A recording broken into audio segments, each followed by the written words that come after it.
What's up, everybody? Welcome to the latest episode of Games Up Podcast. My name is Cameron McCulloch-Keeble, and I'm joined as ever by him. Hello. And the other him. Watch. And that him. Yep, and the other him again. Yeah. Thought that'd be fun to do. How are you doing, gents? I'm okay. I'm mighty fine. I'm currly lying down Double fine. perpendicular. There's something to the on your rest of stomach. you. It's crawling about. That's a bit weird. Yeah. Oh yeah, there is. No, I see it. No, not on your... Okay, your T-shirt. I can't unwatch it. Oh, it's some kind To of give you a peek behind the curtain, ladies and gentlemen, we are recording these in the past because of various commitments and places and locations. So, here's how it's going to work. We usually do the news here, but we're going to skip over that fine newsy beast and we're going to give you a topic of the week instead. And that topic of the week is a quickfire topic, something we haven't done yet. Rather than going in-depth on one thing, we're going to talk about a whole list of things and go minorly in-depth. Just the tip, if you will, on our gaming pet peeves. So, who will enter first? Sorry. Very immature. So, we'll go around the table. We'll do 1, 2, 3, 1, 2, 3. And we'll keep going until we have run out of everything, until we are exhausted of our supply. Who's got the first gaming pet peeve? Okay, so I'll go first. Hey! Being that I'm the one with ideas. Ooh. You're the Uh, ideas man. I am the ideas man. No, I'm not. But anyway. So, for me, lately there's been a trend for online games or multiplayer games, or even single-player games, taking out the split screen co-op. We're not getting it anymore. Yep. And we're just getting online co-op, like in the new Halo, and I'm sure many more games to come. I'm not. God, what if Borderlands 3 doesn't have split screen? I'm going to be heartbroken. It doesn't on PC. None of the Borderlands series have split screen on PC. Yeah. PC Master Race. Yeah, I know. Carry on. We have to use special programs to play split screen. So it's a good thing you have like 7 monitors and 4 hard drives. Yeah, and I have 2 monitors, so we can actually play split screen. We're using special magic. System link. Yeah, it's quite cool actually. But yeah, we don't get split screen, which is weird. Quickfire. Tell us your pet peeve. So that's my pet peeve. Too quick. No, I think that's quite peevy.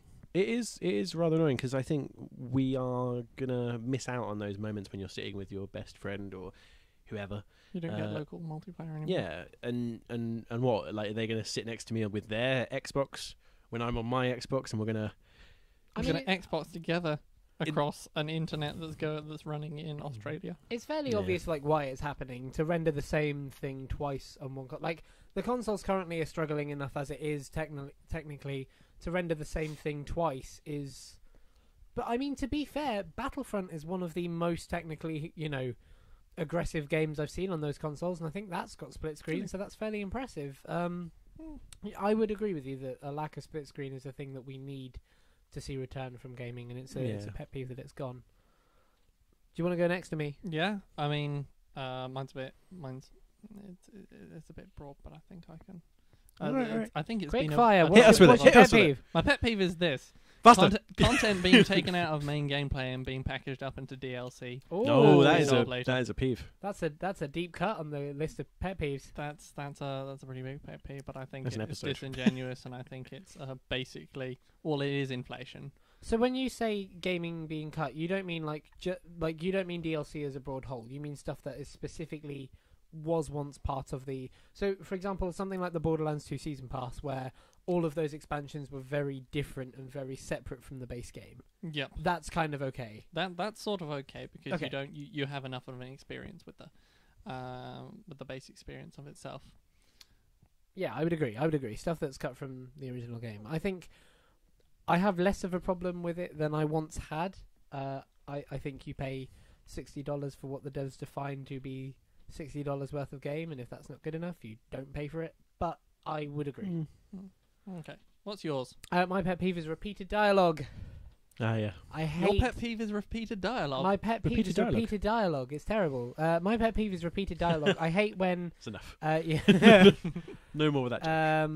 My pet peeve is repeated dialogue. I hate when you're doing a boss fight and the boss starts the match with, "I'm gonna kill you," and then Yeah. it takes you a couple of seconds to get warming up and I'm gonna kill, and it keeps cutting into the fight, Yeah, I and agree. you've got the tension building and everything, and then I'm gonna kill, and it just keeps going. And it's worse in like boss fight moments because they're supposed to be really tense. But what's really annoying is when you get peaceful, quiet like moments when you've like met an NPC or something, and they keep asking you the same thing, or they keep saying you need to go over there, or they keep this, that, the other. And I'll give a shout out. Sorry to get into you.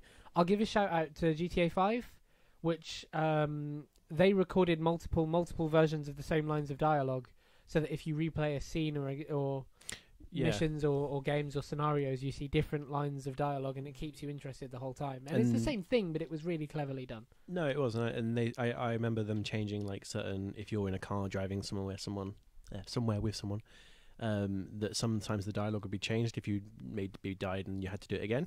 Oh yeah. They actually did change some of the dialogue, so maybe it was a different like section, or that maybe it wasn't the same thing, but it was just another bit of dialogue they recorded, which meant that you didn't feel like, oh, I'm going to have to do that same mission and listen to the same exact thing again. Yeah. Which I will agree, it's a very good thing in that game. I would agree as well. It's a thing that keeps it very fresh. And I've got to mention that I have played games where it's just been every 5 seconds the same dialogue. Yeah. I'd like a dialogue tree where your conversation options stay the same, and so you can say this particular option. Hold on, is this another pet peeve? No, this is commenting on yours. Okay. So your conversation stays the same, but everyone else thinks you're really weird about it, and comments with different dialogue by saying, "Why the hell are you repeating yourself? Why are you saying the same things over, you creep?" All right, Lewis, you're up next. Pet peeve. So mine is not worded Quicker. very well. I have no idea how to relate what I'm going to say. So mine is that secrets being hidden in obvious locations, or just items being hidden in obvious locations. Games are set up in a way that you go, okay, so I've got a left and a right. My left is my main quest. My right is just like a dead end. And you go, well, down that dead end, there's obviously going to be some items and something there. Yeah. It's a very gamey thing. Like it's when a game, it's that Obvious it's level design. Yeah, it's a gamey like Trope. Yeah, trope. It's the whole thing of I've got a main way to go, and then the other way is only going to be something hidden there. That's where my secrets are. That's where my like hidden ammo is the other way, or behind the stairs, or underneath the in the cupboard, whatever. Yeah. There's so much of that in many games, and I think it's refreshing when you play a game and it's not that.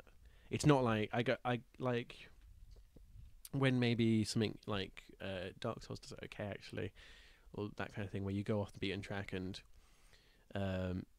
you don't necessarily find here's an item, here's a thing. You can go down a path and then come back and be like, oh well, there was nothing there, and now maybe things have changed because I went off the track. Whereas there are some games where I'm just like, oh look, I can go two ways, and if I go that way it's the main thing, and if I go the other way I'm going to find an item. And you are going to find something in that other way. Yeah. Yes. And Okay. Formulaic. Quickfire pet peeve, Lawrence.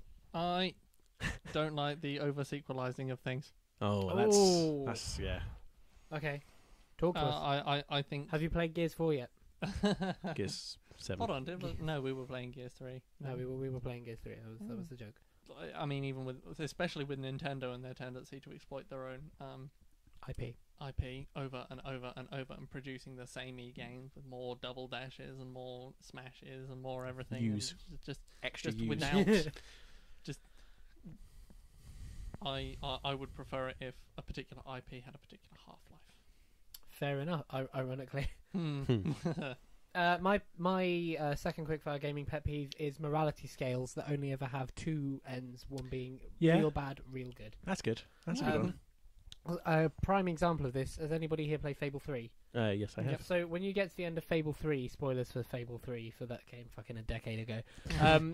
When you get to the end of Fable 3, it turns out the big black goo monster that's been coming at you all this time says, you're now the king, but the big black goo monster is still coming. So you can either get ready to fight it, or you can give your country a year of the best life they've ever had and just succumb to death. Yeah. One or the other. Yeah, and so what it left me thinking, there was one prime example I remember when I was trying to take the schoolhouse back from Stephen Fry. And they say you can either shut down this schoolhouse entirely, you can send the kids out to work and get them ready for war, or you can spend loads of money rebuilding it, and give it the perfect education ever. And I thought to myself, why can't I just leave it as it is and give the kids an okay education and then send them out to war at the end? Fight this thing with the best that we have, but don't give them a shit down whilst we're waiting for it. But no, that's not how games work. So you can either be the worst villain ever or the best hero to have ever existed. Yeah, okay. Cool. Lewis? Number 3 pet peeve. Quest markers and arrows that point me where to go. Oh, okay. Oh, that's interesting. So, what I like about Witcher is an example where they gave you the option to turn it off. So you can, if you wanted to, like, read the lore and try and work out where things are, instead of getting, like, go that way. Instead of having Navi telling you, well, yeah. actually, no. And, if you wanted to, you can read through the lore, or you could read and listen to what people say and pinpoint exactly where something is in doing that.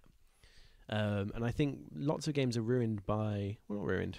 I guess they could add something to it if it kind of made you kind of be involved in that way. Mm-hmm. I think there's an element of certain games that are removed when I talked about Batman when speakers were off, I think. But yep. I think a better example is something like Skyrim or Fallout, where you live in this world where you can't exactly know where things are, right? And there is a sort of vagueness to it, and maybe something could be added by being like, this thing is in that vague area.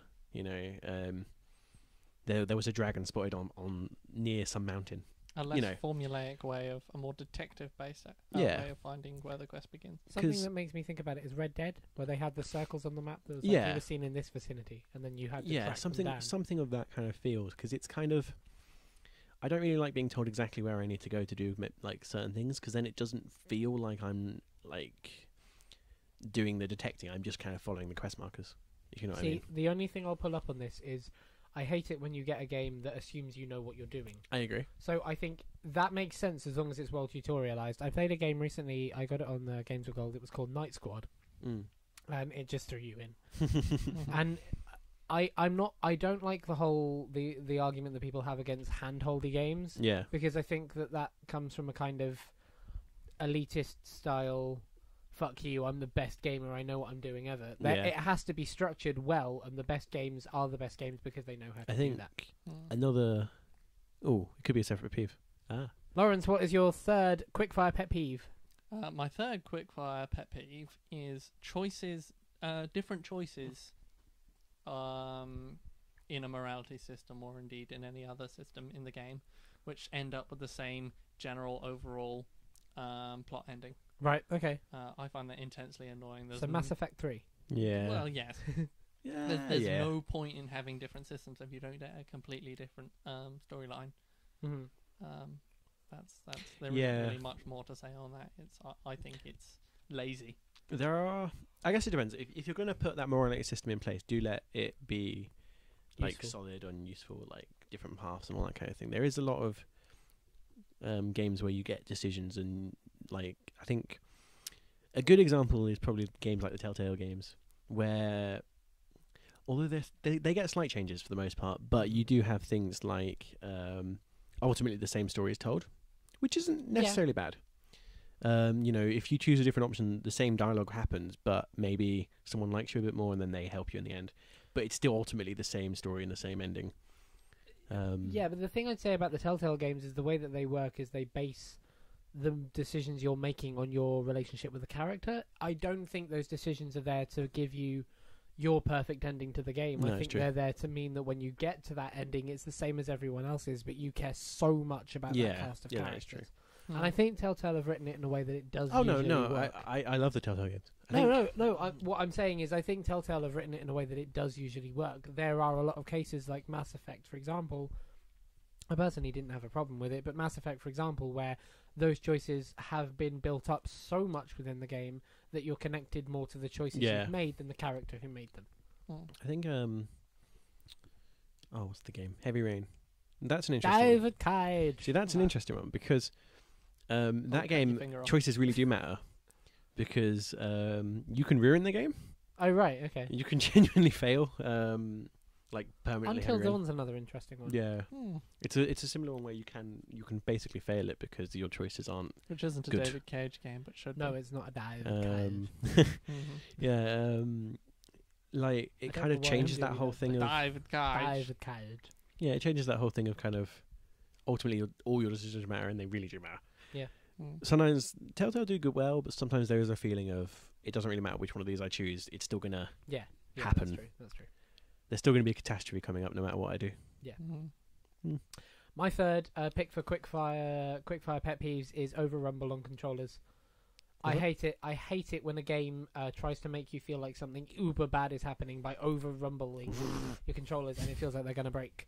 I was playing Metal Gear Solid 5 recently, where you battle Oh, yeah. spoilers, where you battle Sahelanthropus, and whenever that thing attacks you and lands a shot near you, everything rumbles like it. I felt like I was shaking in my seat Yeah. because of it, and I hate the way it feels like my controller's going to break purely because I'm playing a game. That makes me feel very cringeworthy. Don't do it.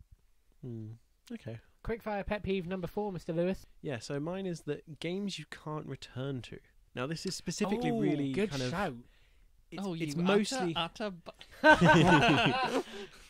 it's mostly RPGs. It tends to be, but by this I mean games that you return to when are lost.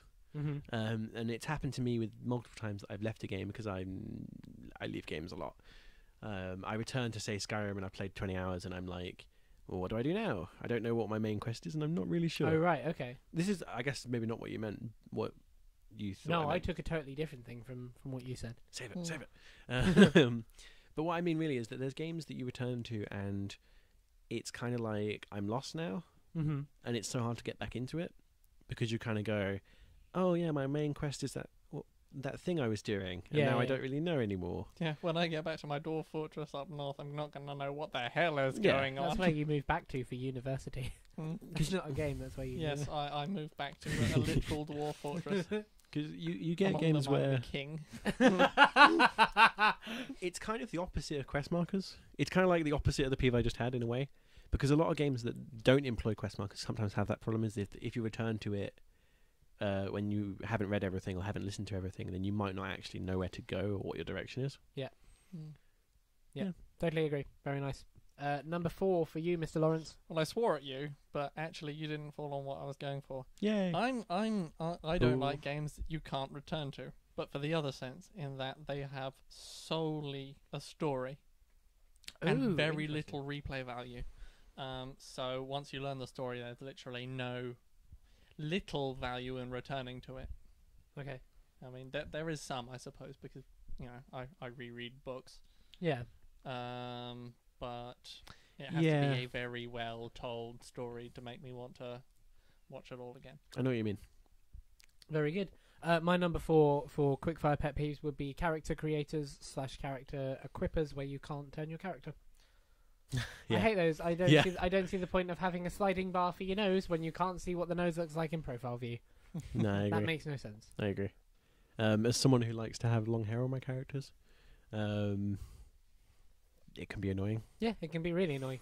I like obsessing over a character creator. If I'm going to be spending 40 hours looking at the back of Commander Desiree Shepherd, sorry. Then I named her Desiree. Of course you. You need to that. No, I named Femshep. her, yeah, I use a Femshep. If I'm going to be spending 40, 50 hours looking at the back of Commander Desiree Shepherd, I want to make sure that I know what I'm looking at. Yeah. So yeah, character creators where you can't spin the character.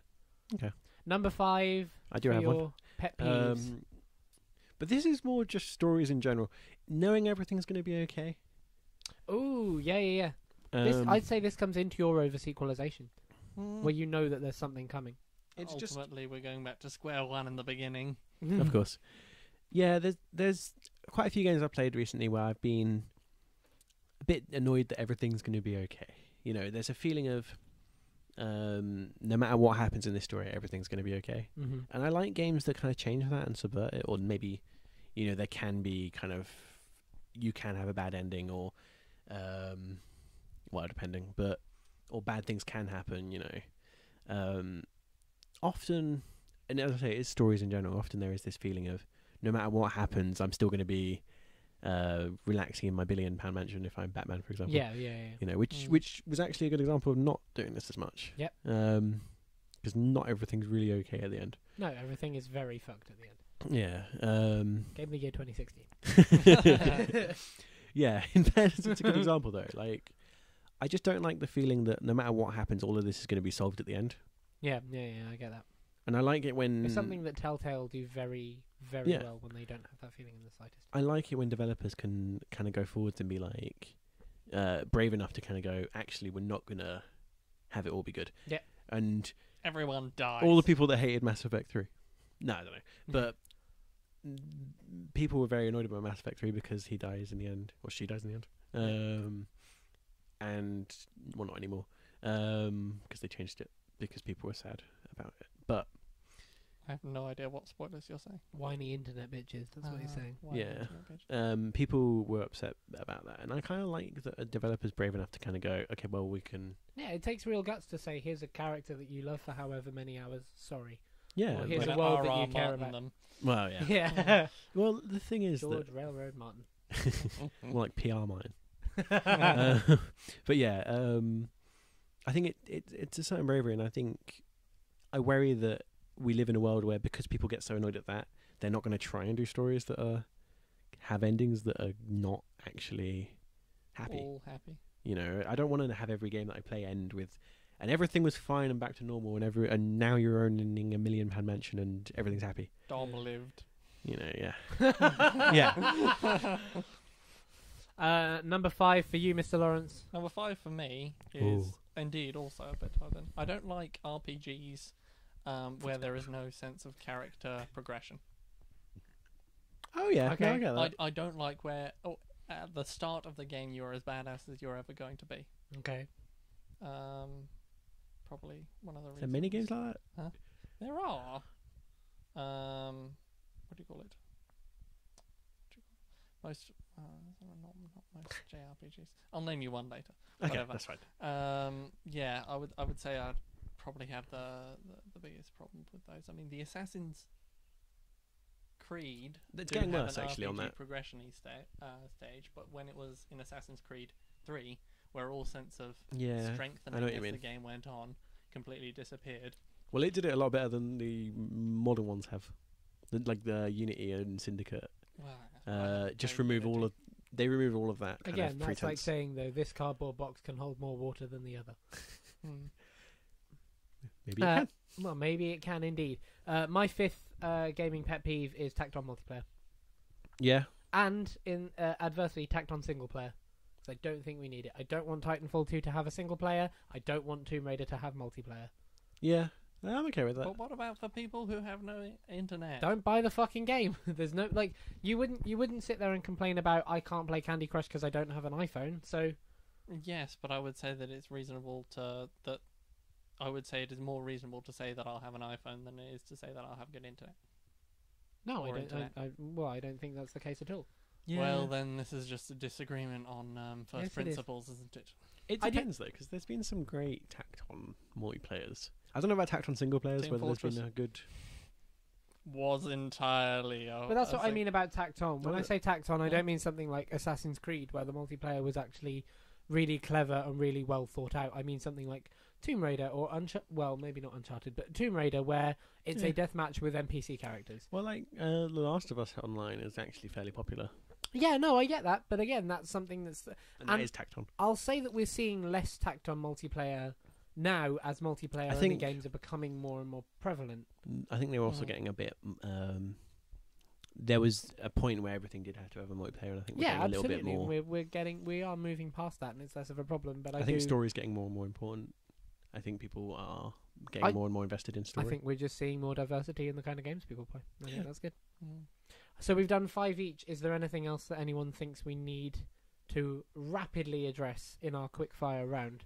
Ooh, I'll take that as a no. dramatic pause. There are too many problems. No, you could go on forever about Yeah, this stuff. Maybe we will. Yes, indeed. This is actually our This is the Sisyphean weekly. task. This is our personal purgatory. So now, ladies and gentlemen, we move on from our topic of the week to our indie game of the week. And this week, our indie game of the week is something we don't do very frequently, and that's a horror game. Now, the reason we don't do horror games very frequently is because the people who pick them, myself, Lewis and Lawrence, are all pretty bad with horror games, to be honest. I get freaked out quite easily, Lawrence gets freaked out quite easily, and Lewis is better than both of us, but we all still get freaked out pretty easily, which is why we've chosen the horror game we have. See, usually when you think a horror game, the word dystopian is not all that far away. It's a trend that you see in horror games a lot, using kind of broken, damaged, scary-looking environments to add to that sense of dread and tension. But the game that we're talking about this week is P.A.M.E.LA, which is spelt P.A.M.E.L.A rather than Pamela as a name. It's an abbreviation. P.A.M.E.LA is a game that's set, rather than in a dystopia, in a utopia. It's set in a world that's deliberately beautiful, but it's a horror game, and so because of that, P.A.M.E.LA is absolutely gorgeous looking, but at the same time, it looks tense in a way that I haven't seen a horror game look tense in a while. It's really interesting. It's being developed by NVYVE Studios, which is NYYVE Studios. A whole bunch of weird spellings this week, and I hope I've pronounced that right. If I haven't, please let me know, and I'm terribly sorry if you're hearing this. It's coming out in this year, supposedly. That's the news at the minute. And the current word is that it's coming out on Microsoft Windows, which is Steam, and on PC. Maybe it'll come to consoles. That would be really nice to see, personally, as a console player. I'd be really interested in that. But the game looks really, really interesting. You play as a character who is awoken from their sleep in this utopia which has fallen since you've been asleep. So it's not a dystopia in the sense of everything's broken, but it's not the utopia it once was, but it's still that beautiful, very vivid, very brightly coloured, very brightly lit environment. And personally, I think that has the potential to be even creepier, even scarier than a dystopia, because the idea that everything looks happy and wonderful and normal, but there's something creepy lurking underneath, I find that more interesting and more creepy than a kind of generic haunted house or haunted space station or something like that. So that, ladies and gentlemen, was P.A.M.E.LA, and that brings us to the end of our show. Thank you very much for listening. If you did and you liked what you heard here, maybe feel like giving us a like. We'd really, really appreciate it. It helps us get out in front of more people, and it lets us know that we're doing something that you appreciate, which is cool. If you really, really liked it, consider subscribing to the channel. We try and put good quality content out like this as often as we can, and we'd love for you to be one of the first people to find out about it and make sure that you don't miss anything we put out. If you really, really, really liked it, we have a Facebook page and a Twitter page that we'd love to see you interact on. You can find links for those down in the description. They are listed as Facebook and Twitter. Alternatively, you can search for them. We're at Games Upcast on both, and you'll see our little coat of arms as our picture for both of them. Come and tell us what you thought of P.A.M.E.LA if you looked up trailers or if you saw the website in the description below. Hell, maybe you've even gone and pre-ordered the game. Come and tell us what some of your gaming pet peeves are. We'd love to hear some quick fires from you. And until then, and until next time, of course, ladies and gentlemen, the game's up.